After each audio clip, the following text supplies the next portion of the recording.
Hi, my name is Yasmin Turehi, and this is Gateways to Awakening, where we host one-on-one conversations with leading experts in wellness, well-being, and spirituality. In today's episode, I'll be speaking with Karla McLaren, an award-winning author, educator, social science researcher, empathy expert, and workplace consultant. Her work revalues even the most negative emotions and opens startling new pathways into self-awareness, effective communication, and healthy empathy. Her applied work, Dynamic Emotional Integration, is a groundbreaking process that reveals the genius and healing power within the emotional realm. And I'm so excited to have her on the show because she is the author of so many books on the emotional world, one of which that I just recently read called The Language of Emotions. And she's also written the book, The Power of Emotions at Work and Embracing Anxiety. So welcome so much to the show, Karla. Thank you so much, Yasmin. It's good to be here. Oh, I love that you pronounce my name correctly. That's very rare. I get points. Amazing. So, Karla, I want to just dive right in and talk about the emotional world. And it's a world that I think a lot of us don't really prioritize or understand. And I think, when I was growing up, and I imagine for a lot of people growing up, other than the ones kind of coming of age now, the idea of embracing our emotional world and even trying to make sense of them felt very taboo and maybe even suppressed, repressed. And so I just love to dive in and kind of kick it off. What is the emotional world and why is understanding our emotions so important? Well, I think first I want to say that if people don't understand their emotions, it's not their fault, right? Because we've all been trained very assiduously not to understand them, not to embrace them. And so that becomes a problem if we have any kind of emotional issue. We sort of are clueless, right? And we might feel ashamed of that. Hey, there's another emotion. But like we don't really have language. We think we should be able to deal with it, especially in such a strongly gendered culture as ours is. Women are expected to just know emotions and empathy, like we're born with it, right? And so if women have trouble with emotions and empathy, that's a secret shame. That's like you're not even allowed to not know. But the sad thing about this is that emotions are now understood to be central to cognition. Not just that emotions and logic are separate, but that emotions are a fundamental aspect of logic. About that emotions, we can think of emotions as sort of the foundation or the underlayment of everything that makes us human. Emotions underlie thought, action, decisions, behavior, who we choose to have in our lives, how we vote, sort of everything we do is predicated by emotion. And so if we don't understand our emotions, we may be a mystery to ourselves and to others too. Right. We may not know why we do what we do because we are not connected to the foundation of behavior. Right. So emotions are so important, yet a lot of us don't understand them and don't know what to do with them. And I am curious, why do you think so many people are not interested in navigating their emotions? I mean, you mentioned that it's not their fault, but even now, when I think there's more access and information about the world of your emotions, like books like Emotional Intelligence came out, right?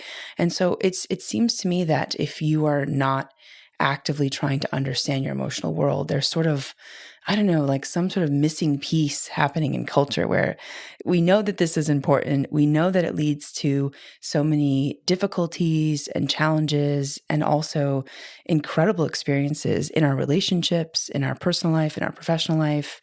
Yet, so many people are still not interested or maybe, I don't know, fearful of diving into that world. So I'm curious if you know why or can share why. Well, we've been really intentionally chased away from our emotions, and this has been going on for centuries. For instance, the 7 deadly sins of Catholicism, 5 of the 7 are emotions, just normal human emotions. And so there is a sort of we've certainly been taught to look down on emotions as less important than logic or rationality or spirituality for certainly less important. That emotions are lower than or more primitive than other ways that we feel that we are. And so that welcome to look at emotions and be fascinated by them is really not there. In and we're taught so often, someone can say, "Don't be emotional," as if that's even a human possibility. But we know that when we hear that, we're being told emotional is not okay. It's not a valuable way to be. So I think people would think, well, if I'm not, why should I look at that? I'm going to look at things that are going to be, more comfortable for me and that people are going to value. Why would I look at something that people don't value? Mm. Fascinating. Yeah, it's so fascinating. I mean, I think all of us have heard that, like, don't get so emotional, especially maybe women. We sort of have, I think, been told, my anecdotal story is that in culture, a lot of people don't want emotions in the equation, especially in the professional world. That's what it's felt like for me, at least. And Definitely. yeah, and a point that you make in the book, which I thought was great, is that you talk about restoring the intellect to its rightful position. And Hmm. I'd love for you to talk about this because we are such an intellect driven culture and we sort of reward the most intellectual person in the room, even though they might, create the most chaos Hmm. in our emotional world, or they may not be using their emotional world. So I'd love to talk about that point. Well, there has been a sort of a warring faction set up within the psyche, which is that the intellect, rationality, or logic are preferential to emotion, and that they're better than, higher than, and more valued and more wanted. And I grew up in a family of geniuses, and I can tell you from a position of high IQ that I did not earn, I just got it, that some of the most dysfunctional people I've ever met in my entire life are geniuses. I'm not kidding. They are and growing up, one of our jokes in our family was, we would sort of own genius, like we're genius house painter, geniuses, like we would have genius everything, genius shoe wearer. And something that made us laugh uproariously was emotional genius, because we thought, that's not even a thing. You cannot be an emotional genius. We would just giggle and giggle, emotional genius. But that stuck with me. And I thought, what if a person could become an emotional genius? What would that even look like? And so that early, laughter kind of set me on a path of what would that look like to be a genius with emotion, and putting the intellect in its rightful place. The intellect is brilliant at compare and contrast, at making spreadsheets, doing math, that sort of thing, things that take a calculation and um, uh, a new way of looking at things. And so I thought, well, how could you put that into relationship with the emotions, not a one down, power over relationship, but how could you bring genius to the emotions? And that was what I did by using the intellect as a support to emotions, which is very different than what we've learned, which is that intellect is preferential to emotion. And, Mm. you're going to want to shut that emotion down and everybody get logical. And, now we're not emotional. So now we're all making sense. And so helping the the intellect and the emotions begin to communicate with each other in a kinder and more functional way was a part of what I did with this work. And I want to double click on one of these points, because I think when we do not express our emotions, it's not that it just disappears. No. Right. And so I'd love for you to talk about like what actually happens when we don't express our emotions, or if we're not even aware of our emotions, what happens? One of my favorite definitions of emotions is from Arlie Hochschild, the sociologist, and she calls emotion a sense, and perhaps our most important one. Emotions come forward to help us make sense of our environment, internal and external, social and interpersonal, and intrapersonal. And so it's a sense. It is as if we see things with emotions, we hear things with emotions. And if we don't pay attention to the emotion, it is as if we are walking through the world with our eyes closed and our ears shut. And we will probably walk into a wall, or get clipped by a car because we didn't hear it coming. So if we don't pay attention to our emotions, we are losing access to a basic aspect of our intelligence and our functionality. So for instance, if I become angry, something angers me, and I have no practice for anger, I don't know what it does. I'm a woman, so therefore I can never be angry. Let's not get emotional. Anger comes forward. It's a sense that tells me that a boundary has been crossed, or an agreement has been crossed. Something is not right here. So my anger comes to tell me, hey, Karla, this is what I picked up. If I don't know what I'm doing and I just pretend that I was never angry, that anger will be disrespected, but also I will be less safe in my social world, because now people have seen clearly that if they step over a boundary with me, I won't know what to do. And maybe they'll keep going and my anger will come up again because it happened again, but I still won't have any skills. And eventually I may get into a feedback loop with my anger, and I would turn toward my anger and blame it because I've been taught to hate and distrust emotions. But all the anger is doing is saying, there's a boundary here. I'm bringing you some energy and strength so you can reset it. Would you like to? It's like people don't even know that's the function of anger because we haven't been allowed to know. And so, boundary issues are humongous for people.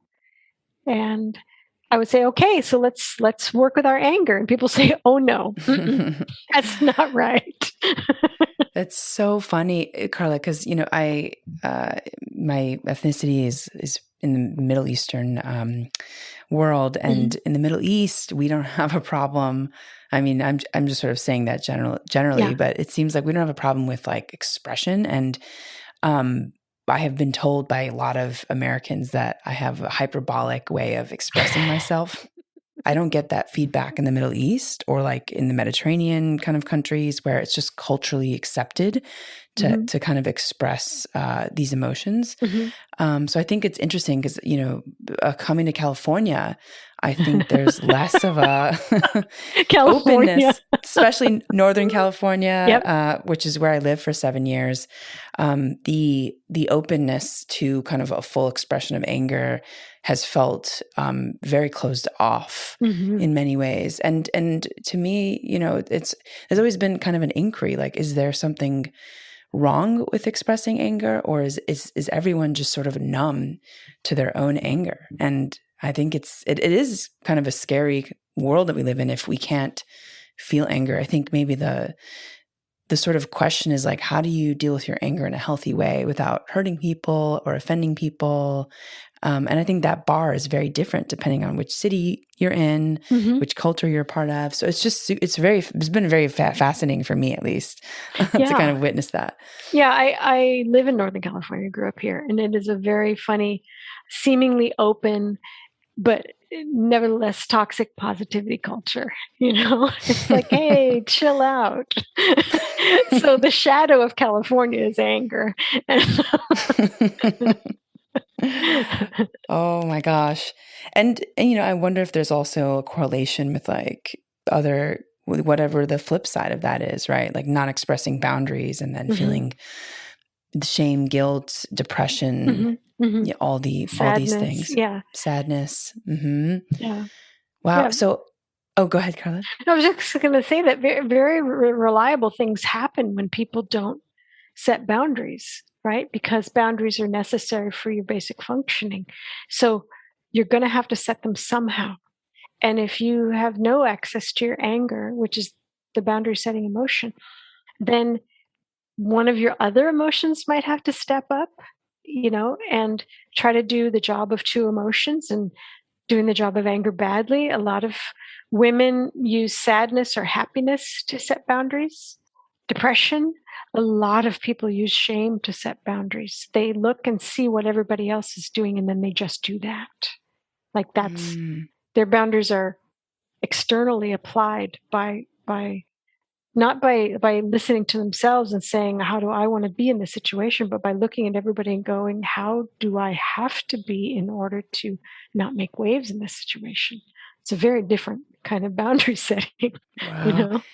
So you think that expressing anger is better than, kind of moving into these other emotions. That's kind of like the hierarchy almost. Well, yeah, I would have to say, the other emotions are sort of, I'll do it, but this is not my skill set. Mm. Sadness has a totally different job. And, um, and this concept though of expression, for a lot of people, expression of anger includes some form of violence, either verbal or actual violence. And that is something very fascinating to me, because boundaries don't require violence, but many people have their boundary setting behaviors and violence almost inextricably linked. And Mm. that fight tendency comes from the emotion of panic. It's one of the panic behaviors, which is fight, flee, freeze, flock to safety, and a couple of other things. But if there's fight in an emotion that's not panic, I'm always really interested why panic has been brought to the table at this point. Because panic arises when your physical life is literally in danger, right? It's the do or die. And so why does boundary setting bring panic forward? Um, why are we much less safe in the social world than we think we are?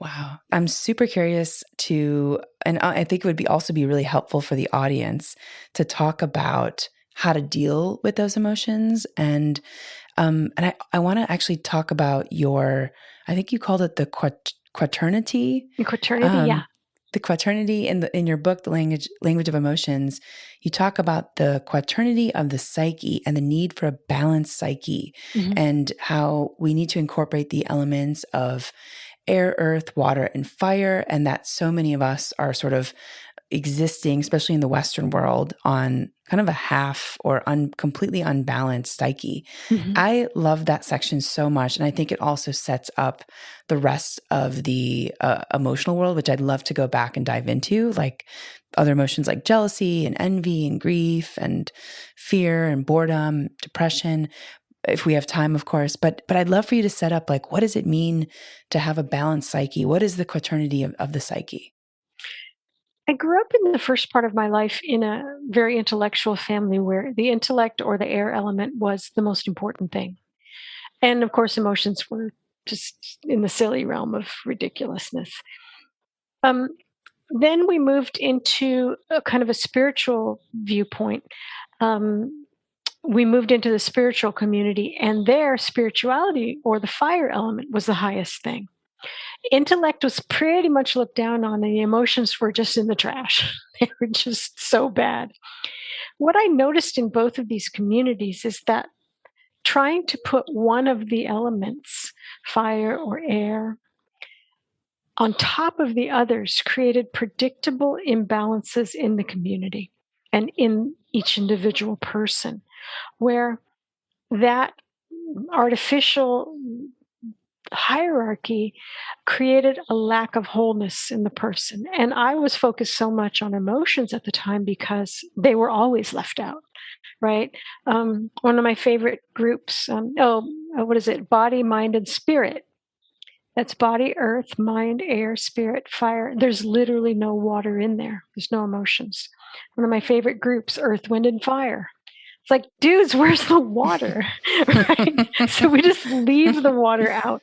So I really threw myself into the emotional realm. But what I realized is that some people have emotions first, and that is just as imbalanced and troubling as having anything first. So I began to understand that all four elements have to be equalized within the psyche. And of course, your equalization is going to change every day.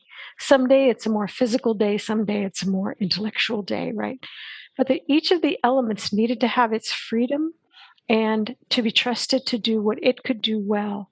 Um, and then when they were all together, what I realized is that something new grew out of the middle, which I call the nature element, where when you have full access to your emotions, your intellect, your spirituality or your vision, and your body and the physical world, something new arises within you, a whole being. And so that was my understanding of that. When you could get all four together, you could be someone new. You could have a whole and complete life, even though it's not going to be perfect. Right? You're still going to just be in a crappy mood, or just not know what you're doing. But from a place of wholeness and balance between these elements, instead of having them fight with each other. Right. And I think this point to me was so important because I think, so I've researched, hundreds of different modalities. And, this is something you talk about in your book about how a lot of modalities sort of take you out of your body. We focus like entirely on the fire element or entirely on like kind of becoming disembodied and disassociative. To sort of move away from your physical reality to access whatever it is, creativity, inspiration, but it sort of does it in a way that actually can traumatize people even further. Mm-hmm. And I just thought that was such an interesting and important point because I do think there's a lot of things out there, and I think a lot of things are incredibly helpful. Of course, like a lot of the folks on our show, but again, I do want to double click on that point that for folks who are already disembodied or already kind of, I call them floaters, Mm-hmm. where you look in their eyes and they're just not there. They're visitors, like they're Visitors. tourists. Yeah, I'm like the human shell is walking around, but I don't know who's inside. Nobody's home. What's going on? What's going on? And I think that to me is so interesting because I think when people get pulled farther and farther away from the present moment, it's just actually can be terrifying. So I really appreciated that point in your book, and I'd love for you to talk about it further. Yeah, so much of what we do is dissociative. And what are we trying to dissociate away from? It starts with an E and it ends with motions. Generally, we're trying to escape the emotions. Sometimes we're trying to escape the physical world or physical pain. But pain is really just pain. It is our emotional response to pain that because we haven't been welcomed into the realm of emotions. We haven't learned our skills or practices. We don't have our tools for emotions. If the pain comes forward and our emotions want to tell us something about it, we have no ears to listen, and it just feels like more pain. So we leave. We binge Netflix. We eat when we're not hungry, or we drink, or we gamble, or we do anything to distract ourselves from emotions. And for me, I just look at it as such a sort of with grief. It's just so tragic because the emotions are there to bring so much beauty and intelligence to us. But the way that we've learned to approach them and treat them separates us from a basic aspect of our humanity and from, as Arlie Oakeshield says, our most important sense. What I talk about, I don't think I talk about it in the book, but I'm looking at what I call the fundamental attribution error of emotion, which is there's two of them. One is people notice that when there's trouble, there's always some damn emotions there, right? And so they're like, we hate emotions. They're terrible. But what I've noticed is that emotions don't bring the trouble. They are responding to the trouble, and they bring you the exact skills you need to deal with the trouble. So the bigger the trouble, the more emotions I want. Like, everybody come on, because I need your help. All right. So that's the first attribution error, is that people confuse the trouble with the emotion that comes to help with the trouble. The second is, we all know people who are just terrible with emotions. We have been hurt by people who've been in the throes of an emotion that they have no practice for and no idea how to work with, right? We've all been injured by people's anger, or by people's panic, or their weird behavior when they feel anxious, or when they're depressed. So we attribute the problem to the emotions when the problem is actually with the people's skills. It would be like saying, we don't ever want fire because fire can burn you. I was like, well, that's one of the things it does. There's like, we don't want jump ropes because a 5-year-old hit me with a jump rope once. It's like, people don't understand that emotions are tools, and the capacity, the skill that people have with their emotional tools is separate from the tool itself. Wow. So, Karla, I want to dive into some of these dominant emotions, and maybe we can do like some exercises, or I don't know if it's helpful for our audience to like go through a scenario. And I think maybe if we were to pick just a couple, guilt, shame, and fear, because I think those to me feel like pretty powerful resonances kind of throughout our culture, especially in like the last year and a half with the pandemic. Yeah. So what would you do if you noticed that someone had a lot of guilt and shame and didn't know how to break free from that? Yeah, that's a lot of people have just tremendous trouble with working with guilt and shame. And I moosh them together as shame. For many people, there's a distinction. The idea is that guilt is easier to work with because it is about something you've done. So, I did not pick you up from work, and I feel guilty about that. The concept within that is that shame is not livable because it's about something you are. So, I don't pick you up at work for 90 days in a row, which means I'm a jerk, right? I'm just a jerk and a loser. And so the idea is that I can't function if I see myself as somebody wrong. I don't agree with that. And I think that's a very white upper middle class lady idea. I really do. Because there are many people who have become something just terrible, and they have survived it, and they have been able to come out of it. And those are stories of redemption and the evolution of the human soul. So it is livable, and it is worthwhile to feel shame about something that you've become. It's okay to do that. The problem is, shame is an emotion that tells you you are out of true. You are out of agreement with what your ethics and your moral structure are. You have just misbehaved, and you need to cut that out, right?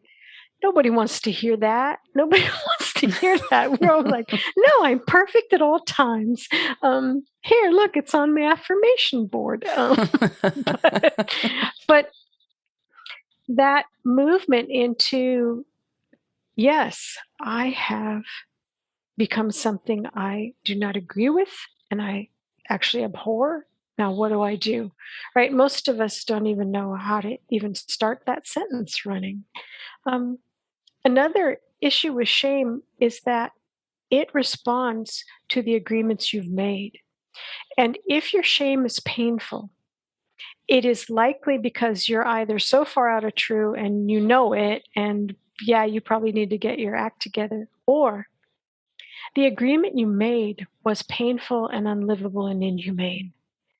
And shame is simply acting to hold you to your agreements. And so the work with shame is to figure out what your agreements are. And I make a very simple analogy. One of the things that I've told my shame that this is an agreement for me is I want to floss. I want to floss every day. And that is a livable agreement. And if I don't floss, my shame, and I'll go get into bed, my shame will go, "Did you floss?" And I went, "Dang it." Okay, I'm going to go floss. I forgot. But what if my agreement is no one will ever love you until you're perfect? And I don't know where I picked that up, probably from women's magazines or something, right? Yeah. And so some poor schmuck comes to love me, and my shame is going to go on a freaking bender. My shame is going to go cattywampus. And it will be painful and it'll be horrifying and it will be confusing until I track back to that toxic message that I picked up somewhere. And we use a practice called burning contracts to get that out of there and find new contracts like flossing that my shame and I can agree on and that are made by me consciously. It's not some weird thing I picked up, like, trash on the street. It's something I've chosen. And that's such an amazing part of individuation. If you just listen to your shame messages that are painful and then figure out why are they painful, is it because I have misbehaved in a way that I agree that I've misbehaved, or is it because the agreement that I picked up is toxic and unlivable? That's so powerful. Wow. And I love the idea of burning contracts. And so you would like literally just take kind of this old program and like burn it, kind of visualize it and replace it with a more powerful thought, essentially. Or you just get rid of it. And one of the reasons I use lots of imaginal practices because the emotions understand language, but they live underneath language and they understand art and intention and movement and flow and representation and imagination in a very clear way. So I use a lot of imaginative and meditative practices that help the emotions understand what's happening. So if I say to myself, "I don't want to believe that anymore," that that's not going to move much. But if I actually, put something out on a piece of paper and I burn it either in the real world or in my imagination, all my emotions go, "Oh, okay." All right, I see I see that happening. And the next time I head toward that behavior, something in my psyche will be awake and start to shake a little bit and go, "This is not feeling, what's going on here?" Like some part of me will be awakened because I've worked in the language that emotions understand. I love that. So, and people can check out your book to learn more about this practice. It's The Language of Emotions, for those of you who didn't get it the first time.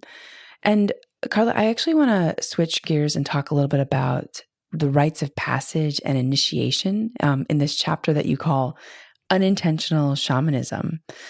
I thought that was so powerful because I don't think we, at least in modern society, sort of think of our life as rites of passage. I mean, of course, like there's, puberty, which still doesn't ever feel like a true rite of passage for most of us. And then marriage, right? These kind of like, I'd say one or two times in our life, we probably have some kind of ceremony and celebration for the mainstream. But I love the idea that like kind of everything is an initiation in many ways. So I would love for you to just talk about this point that you make in the book. I learned this piece about initiation from the mythologist Michael Meade. And he said that initiation has three stages. One is the separation from the known world, where if you think about ceremonies and rituals that you've been in, you cross the threshold, or you put your hands in the water, or you take off your shoes to enter the house, or you lean over and you go through the doorway, something like that. You're leaving the regular world, the known world. The second stage is an ordeal. And the ordeal may be for a Jewish child reading the Torah in front of the not congregation, in front of the temple, That's an ordeal. It's hard. And then the third stage is being witnessed and welcomed back as a different person. You can see that in marriages, in weddings, in many cultures. There's a walk either around like a chalice, or there's a walk toward the altar. So they're leaving the known world, they're making this transition, and then at the end, everyone claps, or they say, now this is Mr. and Mrs. whomever, or this is the new couple. So we have so many ceremonies and traditions that follow that initiatory 3-part process. And Michael made the point that childhood abuse or childhood sexual assault or physical or emotional assault is an initiation. And I loved what he said. It is an initiation done in the wrong way at the wrong time on the wrong person for the wrong reasons, but it is an initiation. And that sort of opened my whole psyche to what my next steps were in healing. Because one of the rules in the psyche is that if witnessing does not occur, you have to go back to the first. You begin to cycle in the initiation. So there can be unfinished ritual. And I realized that I needed to be witnessed out of the despair of my early life. And that was where the 4-element into the 5-element practice came from as well. I needed to witness myself. And you can also be witnessed by others, of course. But it has helped me so much to understand, oh, this is a ritual. Okay, this is initiation. You haven't been witnessed yet. And so I tend to just go through life witnessing everybody. I love that. 3 lines, no waiting. What do you got? And you can only truly witness someone when you're an elder in the tribe or when you are a community member. So I have lots and lots of traumas. And so my job is to make sure that I get to the 3rd stage so that I can welcome the other people, right? It becomes like an inner contest with me. I was like, what other trauma do I have? Okay. I gotta quickly be available to witness people.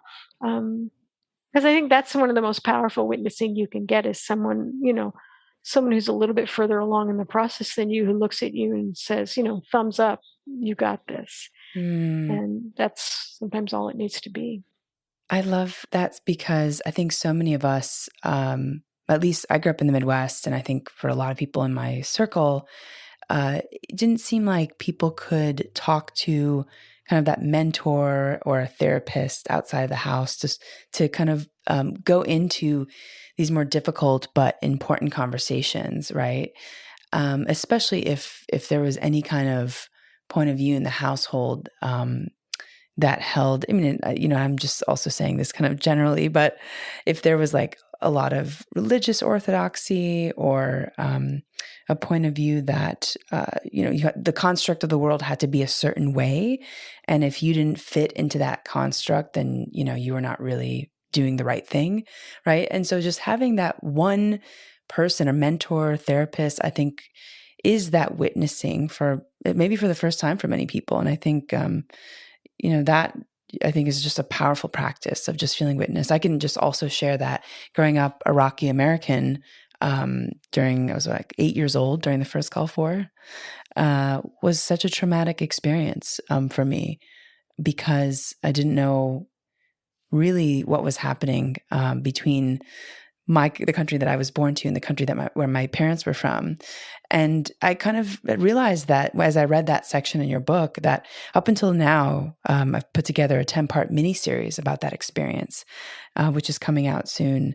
But up until now, I don't really feel like I have been witnessed in that kind of part of my life. The experience of like feeling so caught between two worlds and not really feeling like you fit in both circles, right? So it was just a powerful exercise, I think, for everyone. They can welcome these, I guess, parts of themselves and witness these parts of themselves that they haven't had like a celebration or some kind of ceremony. It doesn't have to be, I guess, a celebration, but maybe it's a ceremony, a ceremonial kind of coming to terms with Mhm. your experience. Yeah, and to close things out. I love the miniseries. It feels like a self-witnessing, right? Yeah. To tell the story is a way to witness Right. yourself. Yeah, exactly. I think the most important part was just writing it. Hmm. That, telling myself that story and moving on. And I think a lot of people who've dealt with trauma don't actually want to revisit trauma or don't want to revisit the uncomfortable feelings, but it is such a release when we do. So that's been interesting. So Karla, I wanted to talk about what has surprised you the most since you've been doing this work, and how has your point of view evolved over time when it comes to the world of the emotions? I think I knew there was gold in the emotions, but the more I do this work, the more I find out it's like a bottomless well of fantasticness. That's not a word. It is now. Because really, who makes up language but humans? But um, just getting deeper and deeper into the emotions. And this year, I'm having the opportunity to update the language of emotions, which is wonderful because I wrote it 12 years ago. And I've learned so much since then, so much. And I've come to trust the emotions so completely that they tell me everything.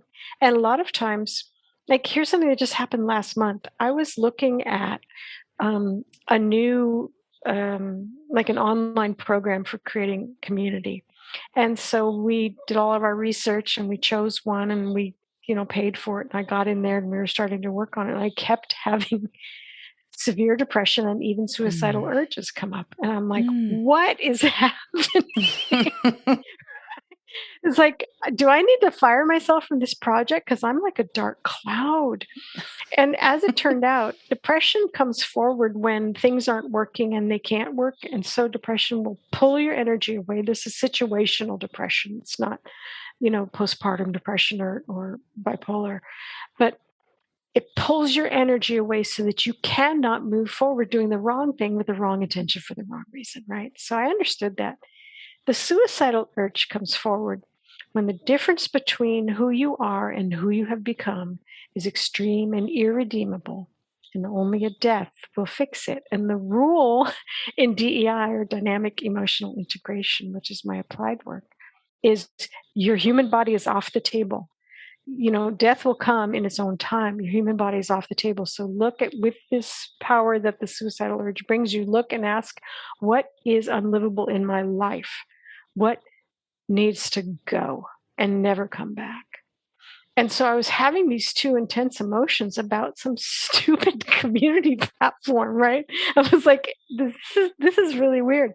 But as we got more into it, we realized it was a completely dysfunctional platform that Mm. would have not only slowed us down, but stopped us from being able to create the community we dream of. And community is everything. So it was really nice to go, oh, my emotions knew way more than I did. Way more. They were like, they saw that platform and they went, oh, hell no. Oh my gosh. Well, so Karla, I want to actually talk about this because it's so fascinating to me, because I think a lot of people feel that way about work. Like 95% of the world, They're not right? It's like, wrong. like there's just such a like, oh, like I think a lot of people who I mean, maybe I shouldn't say this, but I think a lot of people who are thriving, in their work, I think either they're at some sort of leadership or have an autonomous kind of perspective, or they're just really good at convincing themselves. But I do think, like, deep down, I just have never really heard anyone say that they love what they do. At most of the corporate jobs, let's put it that way, less than the entrepreneurial world, but Yeah, no. Yeah, the workplace as an entity has let us down so completely. And in The Power of Emotions at Work, which is my most recent book, I talk about one of the rules in the workplace is we don't have emotions here. And so what that means is we don't have a human environment that is livable here. And it is no surprise that people get to work. We've seen the great resignation this year and last, where people are like, I would rather stay home and never go to work again. And in fact, that's what I'm going to do. Um, People have been leaving the workplace in droves. And, this horrifying pandemic has changed so much, but it's also daylighted so much that was hidden from us, especially about the workplace and what our value is to our employer, which has been a very depressing thing to learn. And so I haven't read your book, The Power of Emotions at Work, but I imagine that, it follows kind of the thesis of this. And I'm wondering, like, what sort of kind of big takeaway have you found from that work? And I'm wondering, like, what are the emotions that we need at work, especially if, like, let's say you get these feelings that you're kind of being sucked into the wrong direction.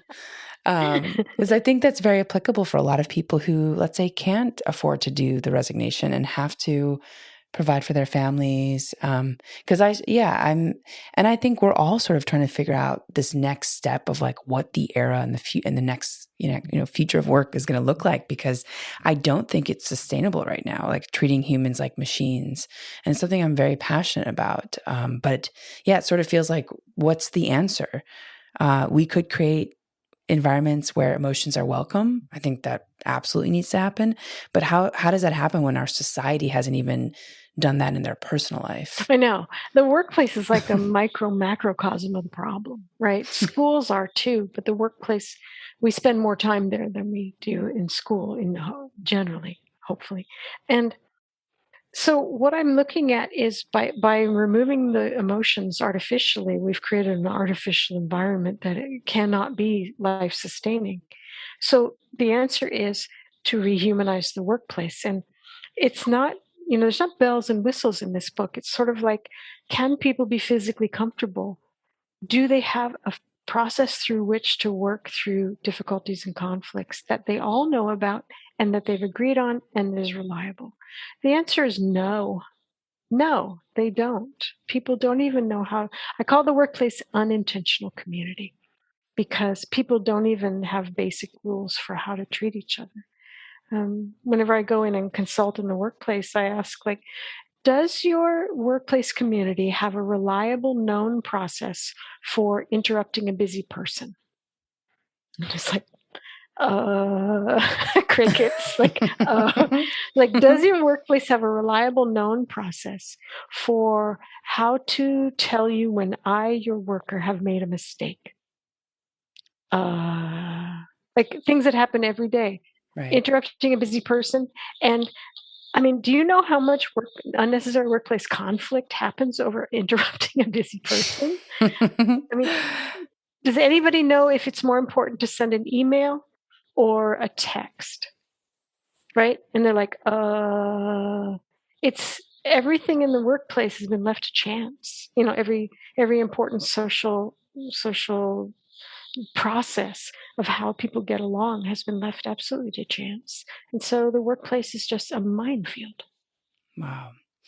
Oh my gosh, I completely agree with you, times 100. And it's stuff like a child could go into a workplace and go, well, duh. Like, they don't even have a place to sit down and take a break. How can you even work here, right? Bring children into every workplace. And if they think it's okay, probably you're doing pretty well. Oh my God. That's actually a really great test. Wow. Oh my gosh. The 7-year-old test. Yeah.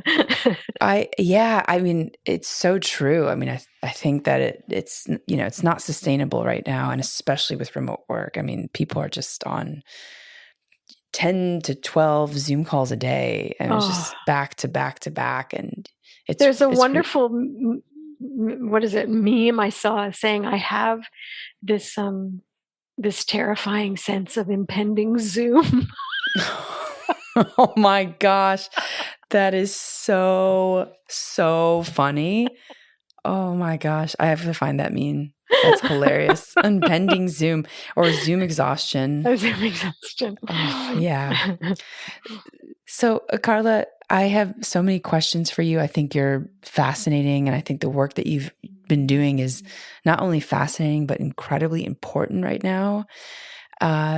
We have just one or two more questions left, and sadly are at time. But I also just want to give a shout out again. The Language of Emotions. It's been a fantastic book. So please check it out. And Karla, what other books would you recommend folks checking out? And also, what other books besides your own have inspired you on this path? Like, what would you recommend to our audience?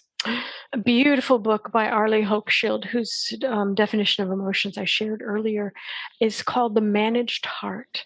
And it is about the concept of emotional labor and emotion work. And this is the work you do in the workplace that is unpaid, unacknowledged, and unsupported. And it is one of the things that makes the workplace unlivable. So The Managed Heart you've got to read it. It's beautiful. It's a research book, but she's a beautiful writer. So it doesn't feel like, research. I also love the book Meeting the Shadow. Shadow work is the specific work for the emotion of hatred. And if you don't know how to do shadow work, you are going to be like like a loaded gun with your hatred. If you know how to do your shadow work, you can evolve by leaps and bounds in a single afternoon. It is just some of the most amazing work in the world. Wow. Amazing. And where can people find you if they want to work with you? And then obviously your books are on Amazon and searchable. Mm-hmm, mm-hmm. Yeah, I'm at karlamclaren.com, and there's lots of free stuff on my site because I saw, you can find out what search terms people are using to get to your site. I found a number of years ago that people were like, I can't go on anymore. My emotions are out of control. How do I survive? And I was like, shit. So I started putting all sorts of resources on my site because Google was sending people to me, right? Wow. So the site has so much free stuff. If you just want to go lose yourself in information about emotions. And then I also have an online learning site called empathyacademy.org, where we have courses every month on individual emotions or all 17 emotions or empathy or movement. And that's a fun place to be. Wow. Amazing. We'll leave those in the show notes. And thank you so much for your time. And Karla, what is your main takeaway that you want to tell our audience about their wealth, not their wealth, about their, well, maybe their wealth, about their health and wellness and well-being? That wholeness is messy but necessary, and it includes and embraces the emotions. Amen. Thank you so much for your time, Karla. This was so enlightening. And for our audience, thanks for joining and for listening. In this episode, we learned about the emotional world with Karla McLaren, and you can tune in to Gateways to Awakening, where we host one-on-one conversations with leading experts in wellness, well-being, and spirituality. Thanks again.